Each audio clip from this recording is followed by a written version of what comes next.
Tata sons chairman N Chandrasekaran కీలక నిర్ణయం తీసుకున్నారు. ప్రస్తుత పదవీ కాలం ముగిసిన తర్వాత మరోసారి చైర్మన్ గా కొనసాగకూడదని నిర్ణయించుకున్నారు. ఈ మేరకు బుధవారం టాటా సన్స్ బోర్డుకు తన నిర్ణయాన్ని తెలియజేశారు. ఆయన ప్రస్తుత పదవీ కాలం 2027 ఫిబ్రవరి 20న ముగియనుంది. అంటే అప్పటి వరకు చైర్మన్ గా కొనసాగుతారు. ఆగస్టు 18న జరగనున్న కంపెనీ వార్షిక సర్వసభ్య సమావేశానికి ముందు ఈ పరిణామం చోటు చేసుకుంది. చంద్రశేఖరన్ మరో 5 ఏళ్ల పదవీ కాలానికి కొనసాగింపుపై గతంలో ప్రతిపాదన వచ్చింది. సర్ రతన్ టాటా ట్రస్టు ఏకగ్రీవంగా ఆయన పదవీ కాలాన్ని పొడిగించాలని సిఫార్సు చేశాయి. Tata Sons nomination remuneration committee board కూడా ఈ ప్రతిపాదనను సిఫార్సు చేశాయి. అయితే 2026 ఫిబ్రవరి 24న జరిగిన బోర్డు సమావేశంలో ఓ సభ్యుడు ఈ ప్రతిపాదనకు మద్దతు ఇవ్వలేదు. ఏకాభిప్రాయం లేకపోవడంతో తాను నిర్ణయాన్ని వాయిదా వేసినట్లు చంద్రశేఖరన్ తెలిపారు. ఆ సమావేశానికి 6 నెలలు గడిచినా ఇప్పటి వరకు దీనిపై నిర్ణయం రాలేదని చెప్పారు. టాటా సన్స్ చాలా పెద్ద సంస్థ అని చంద్రశేఖరన్ పేర్కొన్నారు. పలు కీలక వ్యూహాత్మక ప్రాజెక్టులు ప్రస్తుతం కీలక దశలో ఉన్నాయని తెలిపారు. 2027 ఫిబ్రవరి తర్వాత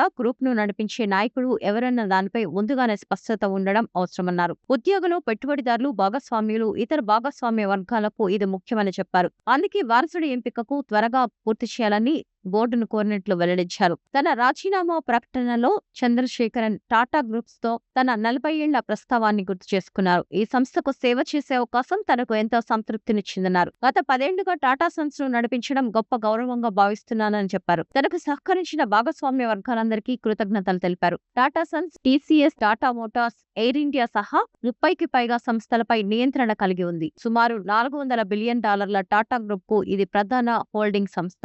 చంద్రశేఖరన్ రాజీనామా వార్త వెలువడడంతో టాటా గ్రూప్ లిస్టెడ్ కంపెనీల షేర్లలో అమ్మకాల ఒత్తిడి కనిపించింది. టీసీఎస్ షేరు 4.1% వరకు పడిపోయింది. టాటా మోటార్స్ 2.8% క్షీణించింది. గ్రూప్లోని కొన్ని షేర్లు 4% వరకు నష్టపోయాయి.